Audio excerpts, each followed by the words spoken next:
오늘은 내 양을 먹이라라는 제목으로 함께 은혜를 나누고자 합니다. 오늘은 어버이 주일로 예배를 드리고 있습니다. 어버이 주일이면 통상 이 설교의 주제가 내 부모를 공경하라라는 것입니다. 내 부모를 공경하면 하나님께서 이런 복을 주실 것이니 내 부모를 공경하라라는 것입니다. 그런데 부모 공경은 먼저 하나님을 경외하는 것이 있어야만 가능한 것입니다. 오늘 어버이 주일을 맞이해서 우리 한번 생각해 볼 것이 있습니다. 그것은 우리가 우리 자녀들에게 부모를 공경하라 하기 이전에 과연 우리는 우리의 자녀들을 신앙으로 잘 키웠느냐라는 것입니다. 거의 모든 세대에 걸쳐서 공통적인 문제가 있는데요. 그것은 부모들이 자녀들을 올바로 신앙적으로 키우지 못하면서 자녀들에게만 부모 공경하기를 원하고 또 강요한다라는 것입니다. 이 신앙교육에 있어서 중요한 것은 신앙의 모델이 있느냐라는 것입니다. 이 모델이란 말을 우리말로 하면 본이라고 할 수 있는데요. 신앙의 모델이 있느냐, 신앙의 본이 있느냐, 다른 말로 하면 신앙의 어른이 있느냐라는 말로 바꿔볼 수 있을 것입니다. 우리 사회에서의 정말 심각한 문제가 있는데요. 그것은 바로 다음 세대가 본받고 따라야 할 어른이 없다라는 것입니다. 어른이라는 것은 나이가 많다고 자동적으로 되는 것이 아닙니다. 사람이 나이를 먹으면 자동적으로 어른이 되는 것이 아니라 바로 노인이 되는 것입니다. 영적인 어른은 리더십을 발휘해서 가정과 교회의 신앙적인 모델이 되는 사람입니다. 그래서 훌륭한 어른이 있는 가정은 천대에 이르는 믿음의 명문 가문을 이룰 수가 있습니다. 이스라엘 경우를 보면 아브라함이라는 위대한 믿음의 조상이 있었기 때문에 그 후손들이 대대로 하나님의 나라의 백성이 될 수가 있었던 것입니다. 오늘 본문을 보면 부활하신 예수님께서 이제 갈릴리 바닷가에서 제자들을 다시 만나 주십니다. 예수님께서 제자들을 다시 만나신 것은 그들을 통하여 주님의 교회를 세우시기 위함이었습니다. 그런데 이 주님의 교회를 세우실 때 중요한 것은 바로 신앙의 모델이 되는 사람이 필요한 것입니다. 마태복음 16장에 보면 예수님께서 너희는 나를 누구라 하느냐 물으셨을 때 그때 베드로가 주는 그리스도시요 살아계신 하나님의 아들입니다 라는 그러한 신앙의 고백을 했습니다. 그때 예수님께서는 마태복음 16장을 보면 내가 이 반석 위에 내 교회를 세우겠다라고 약속하십니다. 그래서 믿음의 조상인 아브라함을 통해서 구약의 교회가 세워진 것처럼 이제 예수님의 제자들의 대표인 베드로를 통해서 이제 신약 교회가 세워지는 것입니다. 구약 교회의 신앙의 모델이 아브라함인 것처럼 신약 교회의 신앙의 모델은 베드로였습니다. 아브라함이 구약 교회의 신앙의 어른이 되었던 것처럼 베드로는 신약 교회의 신앙의 어른이 되는 것입니다. 따라서 우리가 영적인 어른이 되어서 우리의 가정과 교회에서 신앙의 모델이 되기 위해서는 오늘 본문의 베드로를 살펴볼 필요가 있는 것입니다. 베드로가 예수님의 수제자로 신약교회 모델이 되기 위해서는 몇 가지 회복돼야 될 것들이 있었습니다. 우리는 지난 시간에 몇 시간에 걸쳐서 바로 이 회복에 대한 말씀들을 우리가 나누었죠. 바로 첫 번째는 예수님의 제자로 부르심의 회복이 있었고, 두 번째는 부활하신 예수님에 대한 믿음, 부활신앙의 회복이 있었고, 세 번째로는 잃어버린 처음 사랑의 회복이 있었습니다. 오늘은 그 마지막 시간으로 이제 베드로와 제자들이 회복되어야 될 사명에 대해서 함께 살펴보도록 하겠습니다. 오늘 본문은 특별히 이 베드로가 회복되어야 될 두 가지 사명을 우리가 집중해서 함께 살펴보도록 하겠습니다. 첫 번째로 베드로가 회복되어야 될 사명은 선한 목자의 사명이었습니다. 오늘 본문에는 예수님께서 베드로에게 3번 질문하시고 또 베드로가 3번 대답하는 장면이 있습니다. 예수님이 첫 번째 질문과 대답을 보면 15절에 이렇게 기록하고 있죠. 예수님이 베드로에게 내가 나를 사랑하느냐 물으시고 또 베드로는 내가 주님을 사랑합니다 대답하여 그럴 때 예수님이 뭐라고 하시는가 하면 내 어린 양을 먹이라 하십니다. 두 번째 질문인 15절 16절에도 보면 또 똑같은 패턴이 반복이 됩니다. 그때 예수님께서 베드로에게 또 주신 말씀은 내 양을 치라라는 말씀이었습니다. 그리고 세 번째 질문과 답변에서도 예수님께서는 또 동일하게 내 양을 먹이라라고 말씀합니다. 그러니까 이 양을 먹이고 양을 치라라는 것은 목자가 해야 될 일인데, 예수님께서 베드로에게 너는 내 양을 먹이고 내 양을 치라라고 하신 것은 베드로에게 목자의 사명을 주신 것입니다. 성경에서의 양이라는 동물은 이 교회 안에 있는 성도들을 상징하는 그러한 동물입니다. 그래서 예수님이 베드로에게 양을 돌보는 목자의 사명을 주셨는데, 여기서 우리가 주목해야 될 것은 바로 양이라는 그런 단어입니다. 왜냐하면 우리말 번역에는 다 양이라고 번역했지만 헬라 원어 성경을 보면 그 양이라는 단어가 조금 이제 세분화되어 있기 때문이죠. 첫 번째 질문에서 예수님께서 말씀하신 양은 내 어린 양이라고 말씀합니다. 이것은 말 그대로 어린 양이에요. 이때 쓰이는 단어는 아르니온이라는 단어인데요. 그 말로 새끼 양을 말합니다. 갓 태어난 새끼 양이죠. 두 번째 질문에서 예수님께서 베드로에게 맡기신 양은 프로바톤이라는 다 자란 양을 말합니다. 근데 이 양의 이제 발육 정도를 보면 사람으로 치면 청소년기와 청년기에 해당되는 양인 겁니다. 그러니까 이 몸은 어른처럼 이제 다 자랐는데, 그렇지만은 그 정신은 아직 성숙하지 못한 상태예요.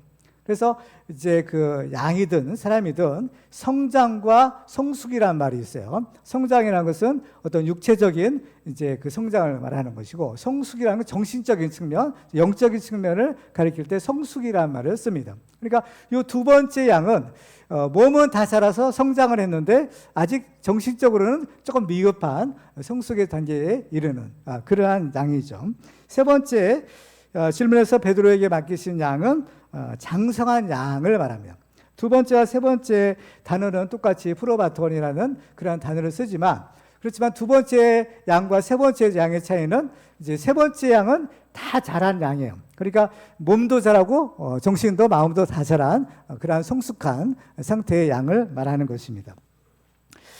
그래서 이러한 양들의 상태에 따라서 이제 목자는 돌봄의 형태가 조금씩 달라지는 거예요. 왜냐하면 목자는 양들을 돌보는 사명인데요, 그 양이 어떤 상태에 있느냐에 따라서 돌봄의 모양이 달라지는 거죠. 첫 번째 어린 양에 대해서는 주님이 먹이라, 내 양을 먹이라 라고 말씀합니다. 이 먹이라라는 것은 말 그대로 먹이는 거예요. 특별히 갓 태어난 어린 새끼는 젖을 먹어야 되고 또 아주 부드러운 풀을 먹어야 됩니다. 그래서 이 상태에 있는 성도들에 대해서는 이제 바로 말씀의 젖을 먹이는 거죠. 말씀으로 양육하라는 거죠. 그러니까 이 어린 양에 대해서는 손이 많이 가게 되는 거예요. 그렇지만 어쨌든 이 양을 잘 돌보아서 성장을 해야 되는 거예요. 두 번째, 청소년기에 해당되는 양에 대해서는 내 양을 치라라는 말씀을 주셔요. 그렇죠? 첫 번째는 먹이라, 두 번째는 치라라는 거예요. 근데 이 치라라는 그 단어는 어때요? 주로 이제 우리 사람이 동물이나 가축을 기를 때 친다라는 말을 쓰죠.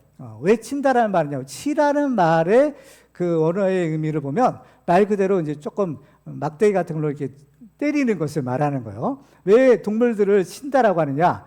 동물들은 사람의 말귀를 알아듣지 못하죠. 말로 해서 안 되기 때문에 뭘로 이렇게 좀 이렇게 때려야 이렇게 말귀를 알아듣는 거예요. 주인의 뜻을 알아들 수 있기 때문에. 그래서 동물들은 친다라는 표현을 쓰는 것입니다. 그러면 왜 두 번째에 해당되는 양에 대해서는 특별히 친다라는 말을 썼을까? 두 번째 해당되는 그 양의 그 시기가, 그죠? 청소년기에서 이제 청년기에 해당되는 양이라고 했어요. 근데 이때의 상태에 사람으로 치면 어떤가요? 주로 이때는 질풍노도의 그야말로 반항의 이제 시절을 이제 의미하는 때인 겁니다.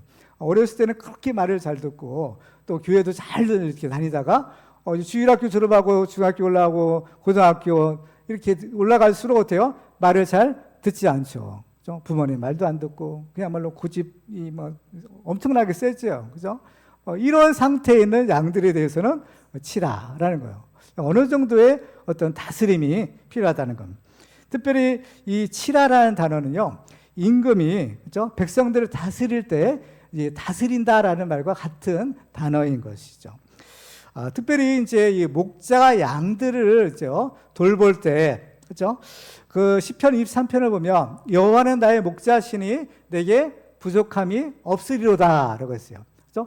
부족함이 없는 것이 바로 이 좋은 목자를 만난 양의 축복입니다. 그런데 이 양들을 다스리는 목양하는 목자에게는 바로 이 막대기 같은 것들이 들려져 있는 거예요. 두 개의 막대기가 있는데 시편 23편 4절을 보시면 이렇게 말하죠. 내가 사망의 음침한 골짜기로 다닐지라도 해를 두려워하지 않을 것은 주께서 나와 함께 하심이라. 주의 지팡이와 막대기가 나를 안위하시나이다. 이 목자가 가지고 있는 지팡이와 막대기 때문에 양들은 안전하게 살 수가 있는 것입니다. 그럼 이 지팡이와 막대기는 뭐냐라는 거예요. 왜 또 두 개의 이 막대기를 가지고 있느냐라는 거죠. 먼저 이 막대기라는 이 단어를 보면 이것은 일종의 나무로 만든 몽둥이에 가까워요. 그래서 이건 아주 두꺼운, 아주 단단한 재질의 나무로 두꺼운 그런 짤막한 일종의 몽둥이입니다. 그래서 이것은 주로 언제 쓰느냐? 양들을 지킬 때 쓰는 거예요. 그래서 양들을 노리는 사나운 짐승들이 있고 또 간혹가다 도둑들이 있는 겁니다. 그래서 도둑들로부터 사나운 짐승으로부터 양들을 지키려면 목자가 나서서 싸워야 되는 거예요. 그래서 그때 싸울 때 쓰는 이 무기가 바로 이 막대기, 몽둥이라는 것이에요. 그래서 목자들은요 항상 허리춤에 이 막대기를 매달고 다녔다고 합니다. 그리고 또 하나는 그렇죠. 그리고 이제 이 막대기가 이제 일종의 양들을 보호하는 이제 무기인데 성경에 보면 이것이 이제 철장의 권세로 나와 있어요. 그래서 이 목자에게 이 막대기가 있는 것처럼 하나님께서는 그 목자들에게 이 권세를 주시는데 이 뭐냐면은 막대기의 권세, 달리 말하면 철장의 권세인 겁니다. 그래서 계시록 2장 26절에 보면 이기는 자와 끝까지 내 일을 지키는 그에게 만국을 다스리는 권세를 주리니 그가 철장을 가지고 그들을 다스려 질그릇 깨트리는 것과 같이 하리라. 나도 내 아버지께 받은 것이 그러하리라. 예수님께서 두아디라 교회 사자에게 보내는 편지인데요. 바로 예수님은 나도 내 아버지께 받은 것이 그러하다는 거죠. 바로 이 철장의 권세를 누가 받았느냐? 예수님이 받으신 거예요. 계시록 19장 15절에 보면 그의 입에서 예리한 검이 나오니 그것으로 만국을 치겠고 친히 그들을 철장으로 다스리며 또 친히 하나님 곧 전능하신 이의 맹렬한 진노의 포도틀을 밝혔고 그것과 다리에 이름을 쓴 것이 있으니 만왕의 왕이요 만주의 주라 하였더라. 그러니까 예수님의 그 권세가 얼마나 강력하냐? 철장의 권세라는 거예요. 철장으로 질그릇을 깨트린 것 같다. 그죠? 이 철장이라는 것은 쇠몽둥이를 말해요. 쇠몽둥이로 이제 흙으로 만든 그릇들을 툭툭 치면 다 깨지는 겁니다. 마치 그와 같은 강력한 힘을 말하는 건데 예수님이 받으신 철장의 권세를 누가 주세요? 목자에게, 하나님의 사자에게 주시는 거예요. 그래서 이 목자들은 이 철장의 권세, 이 권세로 자기 양들을 지키는 겁니다. 그렇죠? 그 다음에 지팡이가 있는데요. 이 지팡이는 그 형태가 조금 몽둥이와는 달라요. 이 지팡이는요, 길이가 조금 길어요. 우리가 흔히 알고 있는 지팡이죠. 그래서 그 끝이 약간 둥그스름하게 있어요. 그래서 그 둥그런 모양의 이제 목자가 뭐 손을 이렇게 대고 가기도 하고. 그런데 이 지팡이의 끝이 약간 둥근 이유가 있어요. 그 뭐냐? 양들이 가끔 가다가 어떤 구덩이 같은 데 빠진다는 겁니다.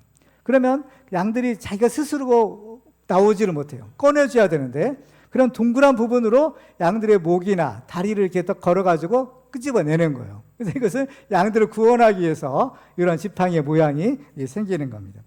그리고 또 이 지팡이의 용도는 때로 양들이 잘못된 길에 갈 때가 있어요. 양들은 이제 시력이 좋지 않기 때문에 바로 앞에 가는 양들의 꼬리를 보고 가야 되는데 어떻게 하다 보면 한날 팔다 보면 그걸 놓치는 거예요.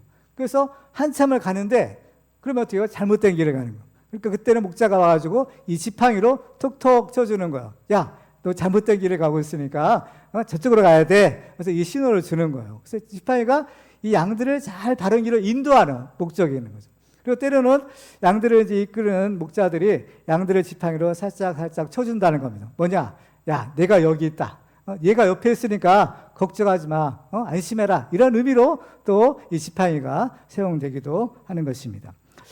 그래서 이 지팡이와 막대기, 바로 이것은 이러한 어떤 그 목양을 위해서는 꼭 필요한 것들인데요. 특별히 두 번째 종류의 양들에 대해서 내 양을 치라라고 하시는데 두 번째 이것은 뭐냐면은 교회의 어떤 질서를 지키는 것. 교회에는 질서가 필요한데 그 교회 질서를 유지하기 위해서는 때로는 이러한 양들을 살짝 쳐주는 것이 필요한 겁니다. 특별히 이 교회에서 중요한 것은 바로 이 성령의 역사입니다. 성령의 역사가 있어야만 교회가 될 수 있는데요. 그러니까 이 사도행전 5장에 보면 그 아나니와 삽비라 사건이 있잖아요. 그때 이제 아나니와 삽비라 사건이 있을 때 아나니와 삽비라가 불행하게 죽게 되는 겁니다. 그 장면이 이제 사도행전 5장 10절인데요. 곧 그가 베드로의 발 앞에 엎드려 혼이 떠나는지라 젊은 사람들이 들어와 죽은 것을 보고 메어다가 그의 남편 곁에 장사하니 온 교회와 이를 듣는 사람들이 다 크게 두려워하니라 라고 했어요. 그러니까 이 거짓말한 것이 하나님의 성령을 속이는 것이고 또 베드로를 속이는 것이었지만 사실은 당연히 성령을 속이는 아주 중한 죄를 저지르는 것이었거든요. 그러니까 이 베드로가 왜 베드로 앞에서 죽은 거 말이에요. 그래서 이 베드로에게 이것은 왜 그렇겠어요? 이 목자의 권세가 있었기 때문인 것입니다. 세 번째 양에 대해서는 주님께서는 내 양을 먹이라 하셨어요. 그런데 첫 번째 양에도 내 양을 먹이라, 세 번째 양도 내 양을 먹이라 한 거예요. 그러면 세 번째 양은 어때요? 다 큰 양이죠. 다 자란 양인데 뭘 양을 또 먹이느냐? 근데 첫 번째 양에 대해서는 젖이나 또 부드러운 풀로 먹였지만 세 번째 단계의 양에 대해서는 단단한 식물, 그렇죠? 이것으로 먹이는 거예요. 그럼 왜 세 번째 양들에 대해서도 먹여야 되느냐? 말씀인데요, 사실은. 이 말씀을 먹여야 되는데 왜 그러냐면 이 말씀을 통해서 우리가 더 성숙해지고 우리가 더 겸손해지기 때문인 거예요. 그렇죠? 세 번째 양은 다 자란 양들이에요. 지금 교회로 치면 오랫동안 신앙생활을 하셨던 분들입니다. 어떤 직분도 중직을 맡으시고 신앙의 연륜도 많으신 분들이에요. 그런데 이런 단계에 있는 양들의, 그렇죠? 자칫 잘못하면 교만하기 쉬운 거예요. 어깨에 힘이 들어가고 애매하고 또 이러한 상태에 있을 위험이 있는 거예요. 그래가지고 정작 목자의 말을 들어야 되는데 목자의 말도 듣지 않고 자기 고집만 세지는 거예요. 그래서 이런 단계에 있는 양들에게도 어때요? 다시 말씀으로 양육을 받을 필요가 있는 것입니다. 그래서 히브리서 5장 12절 이하에 보면 이런 말씀을 주세요. 때가 오래되었으므로 너희가 마땅히 선생이 되었을 터인데 너희가 다시 하나님의 말씀의 초보에 대하여 누구에게서 가르침을 받아야 할 처지이니 단단한 음식은 못 먹고 젖이나 먹어야 할 자가 되었도다. 이는 젖을 먹는 자마다 어린아이니 의의 말씀을 경험하지 못한 자요 단단한 음식은 장성한 자의 것이니 그들은 지각을 사용함으로 연단을 받아 선악을 분별하는 자들이니라 라고 하십니다. 그러니까 결국 이제 이 베드로가 목자의 삶을 감당하는 것은 이러한 여러 종류의 양들이 있어요. 어린 아이 단계의 양이나 또 중간에 청소년기의 그러한 양이나 또 어른 단계의 양이나 다 이 양들을 다 돌봐야 된다라는 겁니다. 그런데 어때요? 이러한 양들을 돌보는 것은 생각보다 쉬운 것이 절대로 아닌 것입니다. 그런데 예수님께서 베드로에게 양을 돌보라 하실 때 그 양은 누구의 양이라 하셨는가? 이걸 우리가 주목할 필요가 있어요. 예수님께서 3번에 걸쳐서 다 내 어린 양을 먹이라, 내 양을 치라, 또 내 양을 먹이라 했어요. 이 양들은 누구의 양이냐? 바로 예수님의 양이라는 것입니다. 그렇죠? 성도들은 여러분은 누구의 것이에요? 예수님의 것이고 하나님의 것이죠. 우리는. 그래서요. 왜냐하면 예수님이 자신의 핏값으로 우리를 사셨기 때문이라고 하세요. 고린도서 6장 19절에 보면 너희는 너희 자신의 것이 아니라 값으로 산 것이 되었으니 그런즉 너희 몸으로 하나님께 영광 돌리라 하십니다. 그래서 바울이 에베소 교회 장로들에게 마지막 작별 인사를 할 때 이런 당부를 하죠. 사도행전 20장 28절에 보면 여러분은 자기를 위하여 또는 온 양떼를 위하여 삼가라. 성령이 그들 가운데 여러분을 감독자로 삼고 하나님이 자기 피로 사신 교회를 보살피게 하셨느니라 하십니다. 그렇죠. 그러니까 이 양들, 교회는 누구의 것이에요? 하나님의 것이라는 거예요. 핏값을 주고 사신 하나님의 것이라는 거죠. 그런데 이 목자들은, 그죠? 그 하나님의 것, 그죠? 하나님의 소유된 양들을 위탁받아서 돌보는 사람들인 거예요. 그죠? 근데 이것이 생각보다 쉬운 일은 절대로 아니라는 겁니다. 어린 양은 어린 양대로, 청소년기 양들은 청소년기 양대로, 또 어른 양들은 어른 양대로 다 어떻게 말을 잘 듣나요? 공통적인 특징이 있어요. 뭐냐? 목자의 말을 잘 듣지 않는다라는 거예요. 어린 양은 어린아이 나름대로 안 듣고, 청소년기는 어때요? 매사에 어때요? 좀 생각이 좀 삐뚤어졌죠. 삐딱하게 보는 거예요. 모든 것을 매사에 삐딱하게 보고 뭐 반항적이잖아요. 그렇죠? 그냥 뭐 조금만 뭐라고 해도 금방 반응이 옵니다. 그렇죠? 어른들은 어때요? 어른이기 때문에 에헴하고 또 잘 움직이질 않아요. 그렇죠? 그러니까 어떤 양이든지 쉬운 양이 없는 거예요. 그렇죠? 그러니까 목자가 볼 때는 어때요? 이 양들을 치는 것이 여간 힘든 일이 아니라는 겁니다. 그래서 정말 생각만 같으면 아유 이렇게 말도 안 되는 양, 말썽 부리는 양들, 이 나를 괴롭히는 양들 다 버리고 가고 싶어요. 그렇지만 그럴 수 없는 것이 그 양들은 자기 양이 아니기 때문인 거예요. 자기 양이면 어떻게 보면 뭐 내가 손해를 보든지 말든지 그냥 버릴 수가 있겠지만 그 양은 자기 양이 아니라 바로 하나님의 양, 예수님의 양인 거죠. 예수님이 베드로에게 3번이나 내가 나를 사랑하느냐라고 물으시고 베드로가 예, 사랑합니다 라고 대답하니까 그때서 예수님이 베드로에게 양을 맡기신 거예요. 내 양을 먹이라 치라는 겁니다. 그렇기 때문에 목자는 물론 양들을 사랑해야 되지만 그 이전에 먼저 주님을 사랑하지 않으면 이 일을 할 수가 없는 겁니다. 그렇죠? 근데 그 예수님이 어떤 분이세요? 나를 위하여 십자가 지시고 그 십자가에 쓰는 피로 나의 죄를 용서하시고 나에게 또 한 번의 기회를 주신 분, 그분이 바로 예수님 아니시겠어요?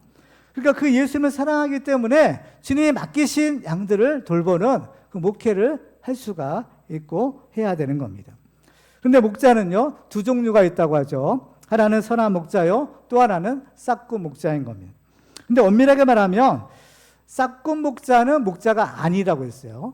그러니까 목자는 하나밖에 없는 거예요, 사실은요. 그렇죠? 자, 왜 그런가 볼까요? 요한복음 10장 12절 보세요. 싹군은 목자가 아니요 양도 제 양이 아니라 이리가 오는 것을 보면 양을 버리고 달아나니 이리가 양을 물어가고 또 해치느니라. 달아나는 것은 그가 싹군인 까닭에 양을 돌보지 아니함이라 라고 했습니다. 그러니까 이 싹군 목자는 그냥 위기에 처했을 때 양들 버리고 저 혼자 살겠다고 이제 도망간다는 거죠. 근데 이 싹군 목자는 목자가 아니라고 했어요. 그렇죠? 이건 목자가 아닌 거예요, 사실은.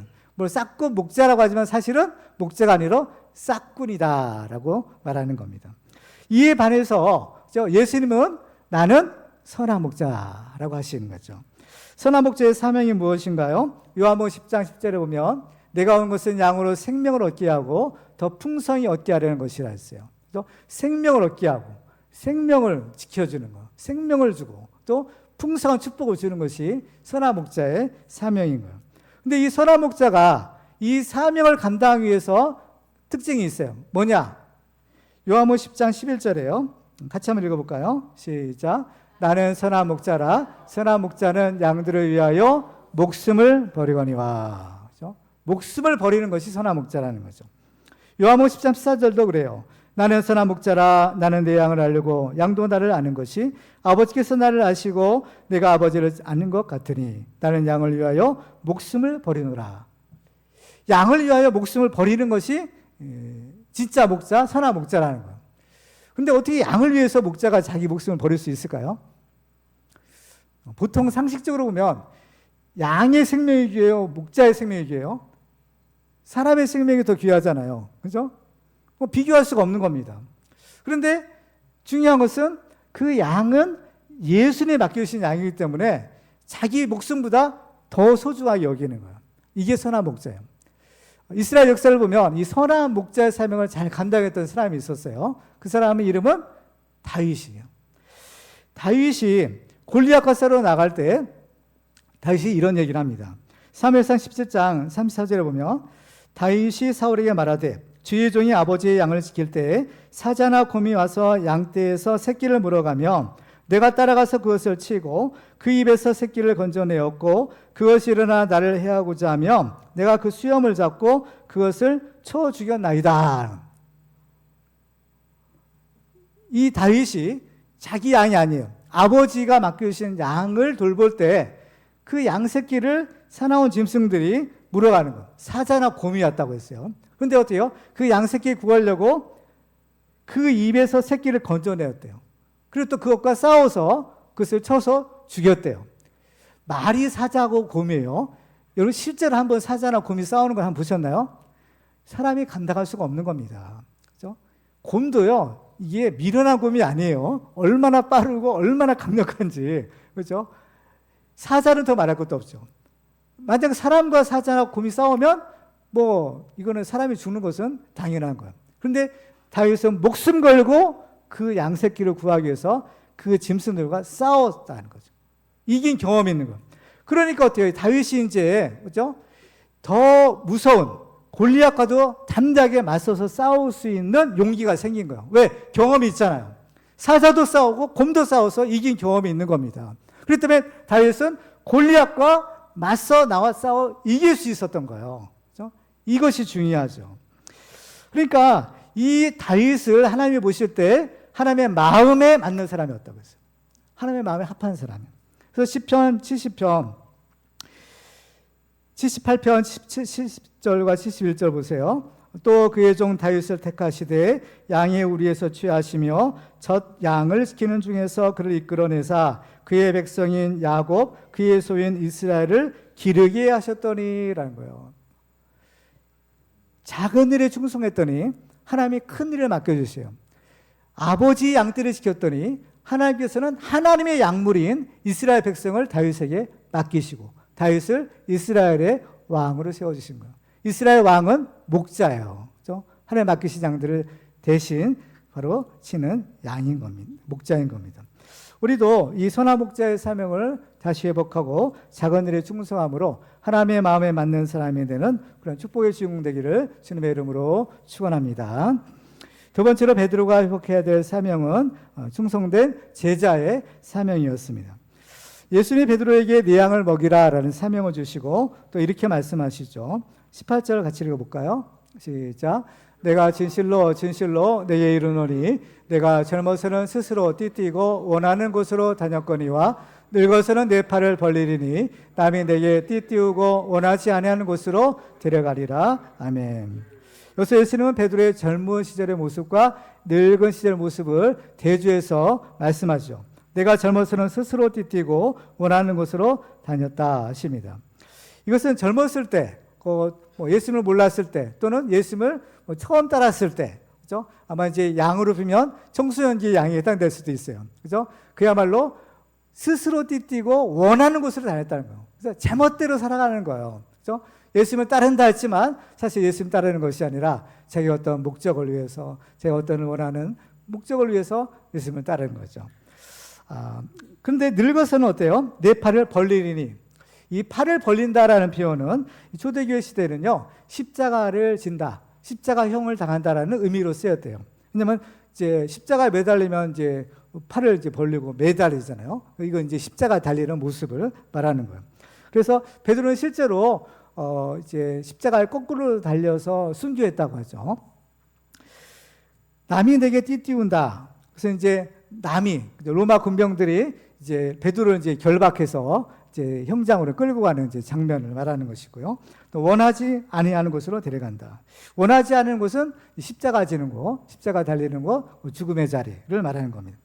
사람이 누구나 죽기를 원하는 사람은 아무도 없을 거예요. 그렇기 때문에 원하지 아니하는 곳으로 데려갈 것이다라고 하십니다. 그런데 이 원하지 않는 곳이 구체적으로 그냥 어디냐라는 것이에요. 물론 십자가 자리, 죽음의 자리이지만 좀 더 구체적으로 보면 이 십자가, 이 원하지 않는 자리는 사실은 이 사명의 자리라고 할 수 있어요. 무슨 자리냐, 무슨 사명이냐? 예수님의 부활의 증인의 사명이라는 거죠. 부활하신 제자들은 이제 예수께서 그들에게 주신 사명이 복음을 전하는 것이었고, 또 다른 말로 하면 예수님의 부활의 증인이 되라라는 것이었어요. 그래서 누가복음 마지막 장면을 보면 예수님이 제자들에게 지상명령을 주실 때 이런 얘기를 하세요. 누가복음 24장 48절과 49절 보실까요? 너희는 이 모든 일의 증인이라. 볼지어다 내가 내 아버지께서 약속하신 것을 너에게 보내리니 너희는 위로부터 능력으로 입혀질 때까지 이 성에 머물라 하시니라 하십니다. 자, 너희는 이 모든 일의 증인이라는 말을 하세요. 증인이라는 말은 헬라어 원어를 보면 마르티스라는 단어인데요. 이 단어의 뜻에는 물론 증인도 있지만 순교자라는 뜻도 있는 단어예요. 왜냐하면 이 증인이라는 단어는 법정 용어인데요. 그것은 이제 자기가 보고 들은 것을 법정에서 그대로 진술해야 되는 바로 그 사람이 증인이 되는 겁니다. 그런데 증인은 어때요? 뭐 이렇게 어려운 건 아니에요. 왜냐하면 자기가 직접 보고 듣고 체험한 것을 그대로 말만 하면 되거든요. 근데 문제는 이 증인이 사명을 잘 감당하려면 이 사회가 좀 건전한 사회가 돼야 되는 거예요. 근데 만약에 이 사회가 또는 법정이 불의한 법정이다, 또 불의한 사회라고 하면 사실을 사실대로 말하면 증인에게 굉장히 큰 불이익과 또 심지어는 죽임을 당할 위험성도 있는 것이에요. 그래서 재판은 공정한 재판, 정의로운 재판이 돼야 되는데요. 그래서 이 판사들 또는 어떤 증인들을 보호해주는 이 장치가 필요한 겁니다. 요즘에도 계속 문제가 되는 것이 뭐예요? 판사가 제대로 판결을 내리지 못하는 거예요. 법과 양심에 의해서 정확한, 정직한 판결을 내려야 되는데 그렇지 못하는 거예요. 왜? 자꾸 외압이 들어오고 위협과 협박이 들어오기 때문에 자기 양심대로 법대로 판결을 내리기가 어려운 시대가 되는 거예요. 그러면 어때요? 증인이 증인의 사명을 감당하려면 목숨을 걸어야 되는 거예요. 죽음을 각오해야 되는 거예요. 그래서 이 증인이라는 단어에는 순교자라는 뜻이 포함이 되어 있는 것입니다. 그렇죠? 그래서 여러분 어떠세요? 만약 우리가 이제 어떤 일을 우연하게 목격을 했어요. 근데 증인으로 서달라. 근데 증인으로 쓰면 잘못한 내가 죽을 수도 있는 거예요. 이런 이제 영화 같은 데 보면 어떤 깽단에 두목이 뭐 증인들을 어떻게 뭐 증기고 뭐 그러잖아요. 그런데 이것을 해하려면 목숨 걸어야 된다. 만약 그러면 여러분들 같으면 어떻게 했어요? 나 증인 쓰겠습니다. 하겠어요? 대부분 어때요? 나 못합니다. 왜? 뭐 내가 이득이 되는 것도 없고 어떻게 보면 나는 손해 보는 거예요. 잘못하면 죽어야 되기 때문에 못합니다 하는 거예요. 보통은. 그래서 이 증인이 되려면, 근데 예수님 제자들에게 너희 내 증인이 돼. 그러면 뭐예요? 목숨 걸어야 되는 거예요. 죽어야 된다는 거예요. 그러면 어때요? 이거 보통은 안 되는 거예요. 이 증인의 사명을 감당하려면 성령을 받아야 돼요. 성령의 능력을 힘입어야만 이거 가능한 거예요. 그죠? 그래서 예수님이 뭐라고 하셨어요? 너희는 위로부터 능력이 임해질 때까지, 입혀질 때까지 이 성에 머무르라는 거예요. 그죠? 위로부터의 능력, 이게 뭡니까? 성령이에요. 그러니까 예수님께서 이제 성령을 하나님께 받아서 제자들에게 보내주실 것인데 그 성령을 받을 때까지 이 성, 예루살렘 성에 머무르라 하시는 겁니다. 그렇죠? 근데 이 예루살렘 성은 어떤 곳이에요? 예수님이 십자가 지시고 돌아가신 곳이잖아요. 그죠? 죽음의 자리예요. 그러니까 이 자리가 원하지 않는 곳이 될 수 있는 거죠. 예수님의 제자들을 보면 예수님의 제자들은 대부분 갈릴리 출신들이에요. 그렇기 때문에 예루살렘은 그들에게서는 아주 낯선 곳입니다. 더군다나 사랑하는 예수님이 붙잡혀 십자가 달려 돌아가신 곳이죠. 그래서 제자들에게서 예루살렘이라는 곳은 다시는 가고 싶지 않은, 그야말로 원하지 않는 곳이자 그들에게 두려움을 주고 실패를 주었던 그러한 아주 어쩌면 좋지 않은 곳이 예루살렘이에요. 근데 지금 제자들이 부활하신 예수님을 만나는 자리, 그 자리는 어디예요? 갈릴리 바닷가라고 했어요. 이 갈릴리 바닷가는 제자들에게서는 아주 익숙하고 친숙한 곳이죠. 그 제자들은 갈릴리 바닷가에서 태어나서 자라고 거기서 물고기 잡고 행복하게 살았던 사람들이에요. 근데 예수님은 지금 제자들을 어디로 보내셔요? 예루살렘으로 가라는 거예요. 예루살렘으로. 지금 예루살렘에서 예수님은 돌아가셨어요. 예수님께서는 이미 제자들에게 갈릴리에서 다시 만나자 하셔서 지금 예루살렘으로 예수님과 함께 올라갔던 제자들이 예수님은 돌아가시고 그 남은 제자들이 다시 갈릴리로 온 겁니다. 그 갈릴리에서 예수님 다시 만나주시고 예수님께서 그 갈릴리에 만난 제자들을 어디로 보내시는 거예요? 예루살렘을 다시 보내시는 거예요. 그렇죠? 예루살렘을 보내는 거예요. 왜? 그 예루살렘에 가야만 그 자리는 어때요? 성령 받는 자리예요. 비록 그 자리는 죽음의 자리고 실패의 자리고 다시는 가고 싶지 않은, 원하지 않는 곳이지만 그곳에 가야만 성령 받고 예수님의 제자, 예수님의 증인의 사명을 감당할 수 있다라는 사실인 겁니다. 그렇죠. 그래서 이 사복음서 다음에 이어지는 성경책이 사도행전이죠. 사도행전 1장에 보면 이 예가 다시 반복이 되잖아요. 사도행전 1장 4절에 보면 사도와 함께 모이사 그들에게 분부하여 이르시되 예루살렘을 떠나지 말고 내게서 들은 바 아버지께서 약속하신 것을 기다리라. 요한은 물로 세례를 베풀었으나 너희는 몇 날이 못되어 성령으로 세례를 받으리라 하시는 거예요. 그렇죠? 이 예루살렘을 떠나지 말아라. 지금 이제 예수님께 제자들을 예루살렘 다시 보내셔서 예루살렘에 다시 모이는 거예요. 승천하기 전에 예수님께서 마지막 주신 말씀, 야, 여기 예루살렘 떠나지 말고 기다려. 그죠? 뭘 기다려요? 성령을 기다려. 내가 성령 줄게. 사도행전 1장 8절 같이 읽어볼까요? 시작. 오직 성령이 너에게 임하시면 너희가 권능을 받고 예루살렘과 온 유대와 사마리아와 땅끝까지 이르러 내 증인이 되리라 하시니라. 아멘. 복음이 어디서부터 시작돼요? 예루살렘부터 시작이 되는 거예요. 예루살렘은 하나님의 성전이 있는 곳이지만 그 예루살렘에서 하나님의 아들인 예수님을 십자가에 못 박아 죽이고 맙니다. 그렇지만 예수님은 다시 부활하셨고 바로 그 복음이 이제 예루살렘에서부터 시작되리라 하시는 것. 하나님은 예루살렘을 버리지 않으셨습니다. 비록 그들은 하나님의 아들을 처참하게 십자가 못 박아 죽었지만 하나님께서는 그 예루살렘에서 예수님의 제자들을 다시 부르시고 그곳에서 성령을 부어주시고 그 성령 받은 제자들이 예루살렘에서부터 복음을 전파해서 오늘날 우리나라까지 복음이 전해지게 된 거예요. 그래서 마태복음 24장 14절에 보면 이 천국 복음이 모든 민족에게 증언되기 위하여 온 세상에 전파되리니 그제야 끝이 오리라 하십니다. 그렇습니다. 그래서 이 예수님은 제자들만 예루살렘으로 보내신 것이 아니었어요. 예수님은 제자들로 보내시지만 예수님 자신도 다시 예루살렘으로 올라가시는 거예요. 왜 그럴까요? 자, 19절이에요. 19절 볼까요? 이 말씀을 하시면 베드로가 어떠한 죽음으로 하나님께 영광 돌릴 것을 가리키심이로라. 이 말씀을 하시고 베드로에게 이르시되 나를 따르라 하시는 거예요. 나를 따르라. 지금 베드로가 가야 될 곳은 어디예요? 예루살렘인데 지금 예수님도 어디로 가시는 거예요? 예루살렘으로 가시는 거예요. 그리고 예루살렘을 앞서 가시고 제자들에게 나를 따르라 하시는 겁니다. 그러니까 예수님도 다시 예루살렘으로 올라가시는 거예요. 자기를 십자가 못 박아 죽였던 그 예루살렘으로 예수님이 앞장서시고 제자들을 이끌고 나를 따르라. 예루살렘으로 다시 가자 하시는 거죠.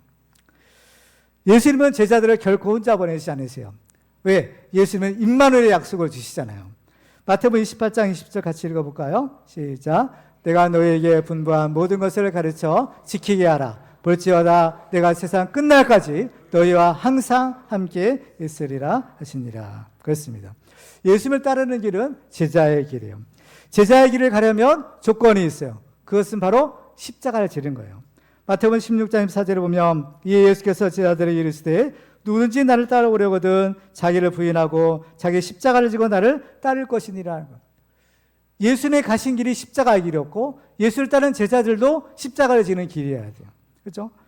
십자가를 지는 것은 자기를 버리고 자기를 목숨을 내주는 사랑이라는 거예요. 예수님이 베드로에게 3번 물으셨죠. 내가 나를 사랑하느냐. 첫 번째와 두 번째 물으신 사랑하는 자는 바로 아가페 사랑이라고 했어요. 하나님의 사랑, 절대적인 사랑, 자기 목숨을 내주는 사랑, 자기 아들을 내주는 사랑이에요. 이 하나님의 사랑인데 어때요? 그때 베드로는 3번 다, 그죠? 이 아가페 사랑이 아니라 필로 사랑만 고백했어요. 그죠? 고백했죠. 3번째는 예수님께서 이제 그 눈높이를 낮추셔서 내가 나를 사랑하느냐? 필로 사랑으로 물어보셨다라고 했어요. 그런데 자 보세요. 첫 번째, 두 번째 아가페 사랑으로 부르셨고 세 번째는 필로 사랑으로 부르셔서 베드로는 다 필로 사랑으로 대답을 했다고 했어요. 그런데 자 예수님은 장차 이 베드로가 아가페 사랑을 하실 것을 알았을까요? 몰랐을까요? 아시는 거예요. 지금 이 현장 갈릴리 바닷가에서는 베드로는 감히 내가 아가페 사랑하겠습니다 대답을 못해요. 베드로가 할 수 있는 최선의 사랑은 필로 사랑이었던 거예요. 그런데 그래서 예수님은 3번째는 그래 필로 사랑 하느냐 물으신 거예요. 그런데 그러면 이 베드로는 장차 계속해서 필로 사랑만 하고 있었을까라는 거죠. 그죠? 아가페 사랑인 거예요. 아가페 사랑은 뭐예요? 십자가 사랑인 겁니다. 십자가 사랑. 그래서 요한이 이것을 19절에서 이렇게 기록해요. 이 말씀을 하시면 베드로가 어떠한 죽음으로 하나님께 영광을 돌릴 것을 가르치심이로라는 거예요. 예수는 베드로가 십자가 질 것을 알았어요? 몰랐어요? 아신 거예요. 어떠한 죽음으로? 십자가 질 것이라는 거죠. 팔을 벌린다. 십자가 질 것이다. 예수님은 내다보신 거예요. 아신 거야. 그럼 베드로는 뭐예요? 지금은 필로 사랑이지만 앞으로는 십자가 지는 아가페 사랑을 할 것이다. 예수님은 내다보신 겁니다. 그렇죠. 예수님은 시간과 공간을 초월하시는 하나님이세요. 예수 그리스도는 어제나 오늘이나 영원토록 동일하시다. 시간과 공간을 초월하시는 거. 예수님은 우리의 과거와 현재는 물론이고 우리의 미래도 아시는 분인 거예요. 이것은 우리도 마찬가지죠. 우리는 지금은 부족해요. 지금은 우리도 베드로처럼 필요 사랑밖에는 할 수 없어요. 그렇지만 예수님은 우리의 미래를 아세요. 우리의 미래에 우리가 이 베드로처럼 바로 아가페 사랑을 하실 것을 예수님은 아실까요? 모르실까요? 아시는 거예요. 그렇죠? 아시는 겁니다. 그런데 우리가 이렇게 위대한 제자이기를 할 때 조심할 것이 한 가지가 있어요. 그것은 바로 예수님만 바라보고 예수님만 따라가는 것이에요. 오늘 20절에 보면 베드로가 돌이켜 예수께서 그 사랑하시는 그 제자가 따르는 것을 보니 그는 만찬 속에서 예수의 품에 의지하여 주님을 파는 자가 누구오니까 묻던 자로라 했어요. 그래서 보면 베드로가 돌이켜서 보았다고 했어요. 지금까지는 예수님만 바라보고 예수의 말씀만 들었는데 옆을 보니까 다른 제자가 예수 따르는 것을 보았다는 겁니다. 이 다른 제자는 사도 요한이에요. 사도 요한인데 베드로는 이 제자를 보니까 궁금해진 거예요. 21절을 보니까 이에 베드로가 그를 보고 예수께 여짜오되 주님이 이 사람은 어떻게 되겠사옵나이까. 왜냐하면 이 요한은 예수님께서 특별히 사랑하는 제자 중에 하나였거든요. 베드로 자신에게는 내가 십자가 져야 된다고 말씀하시는데 그럼 이 요한은 어떻게 될까? 좀 궁금해진 거예요, 사실. 여러분 같으면 안 그러겠어요? 나는 십자가 지라고 하시는데 이 요한은 어떨까? 좀 궁금해지는 거예요. 그래서 예수님께 물었어요. 22절에 보니까. 그죠? 주님 이 사람은 어떻게 되겠습니까? 그러니까 예수님이 22절에 이렇게 말씀하죠. 예수께서 이르시되 내가 올 때까지 그를 머물게 하고자 할지라도 내게 무슨 상관이냐? 너는 나를 따르라. 그 사람은 그 사람이고 너는 너라는 거야. 그죠? 다 가야 될 길이 다른 겁니다. 그죠? 베드로의 사명이 다르고 요한의 사명이 다른 거예요. 그러니까 너는 나를 따르라. 다른 사람 보지 말고 너한테 주어진 사명, 그죠? 그 제자의 길, 너는 그 길만 가면 돼. 라고 하시는 거예요. 그래서 요한이 친절하게 23절에서 이렇게 부연 설명을 하잖아요. 이 말씀이 제자들에게, 형제들에게 나가서 그 제자는 죽지 않겠다 하였으나 예수의 말씀은 그가 죽지 않겠다 하신 것이 아니라 내가 올 때까지 그를 머물게 하고자 할지라도 내게 무슨 상관이냐 하신 것이로라. 오해를 없애기 위해서 요한이 친절하게 이렇게 부연 설명을 해주신 거죠. 그러니까 뭐예요? 다른 사람 바라보지 말아라. 예수만 바라봐라. 예수만 따라가라 라는 겁니다. 그렇습니다. 우리도 이제 운전을 하다 보면 가끔 사고가 날 때가 있어요. 근데 초보 운전 때는 잘 사고가 나지 않습니다. 왜냐하면 긴장하기 때문에 앞만 똑바로 쳐다보고 가는 거예요. 근데 어느 정도 이제 운전이 익숙해지면 자신감이 생기잖아요. 그러면 이제 옆에 있는 운전사도 어떻게 생겼는가 좀 쳐다보기도 하고, 날씨가 좋을 때는 먼 산의 경치도 쳐다보기도 하고, 이제 한눈을 파는 거예요. 그러다 보면 어때요? 어느 순간에 사고가 나는 거죠. 우리 신앙생활도 마찬가지예요. 다른 거 쳐다보면 사고가 나는 겁니다. 시험에 들게 돼요. 제자의 길은 마치 달리기 운동 경기와 같다고 했어요. 결승전에 골이 날 때까지는 앞만 보고 달려가야 되는 겁니다. 히브리서 12장 2절에 보면 믿음의 주여 또 온전하게 하시는 이 예수를 바라보자라는 거. 예수만 바라보고 예수를 향해서 달려가는 겁니다. 표대를 향해 달려가는 거죠. 사도 바울도 뭐라고 했어요? 디모데후서 4장 7절에 보면 나는 선한 싸움을 싸우고 나의 달려갈 길을 마치고 믿음을 지켰다는 거예요.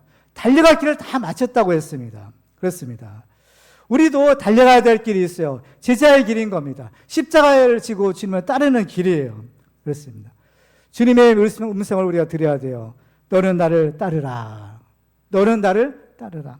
다른 사람 볼 거 없어. 이 사람은 이렇고 저 사람은 저러니까 그런 거 신경 쓸 거 없어. 너는 나만 보고 나만 따르면 돼.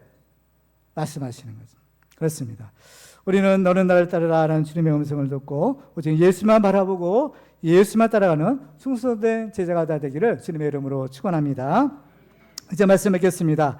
우리는 지난 몇 시간에 걸쳐서 이 갈릴리 바닷가에서 예수님께서 그 제자들을 만나신 장면을 살펴보았습니다.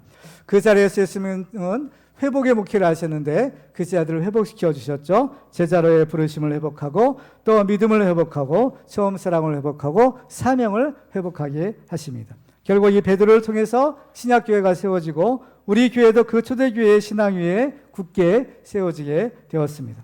그래서 우리는 이 베드로와 같은 이 신앙의 어른, 신앙의 모델이 되어서 우리의 가정과 또 우리의 교회는 주님이 다시 오실 때까지 가정 천국의 축복을 누리고 구원의 방주의 사명을 감당하기를 주님의 이름으로 축원합니다.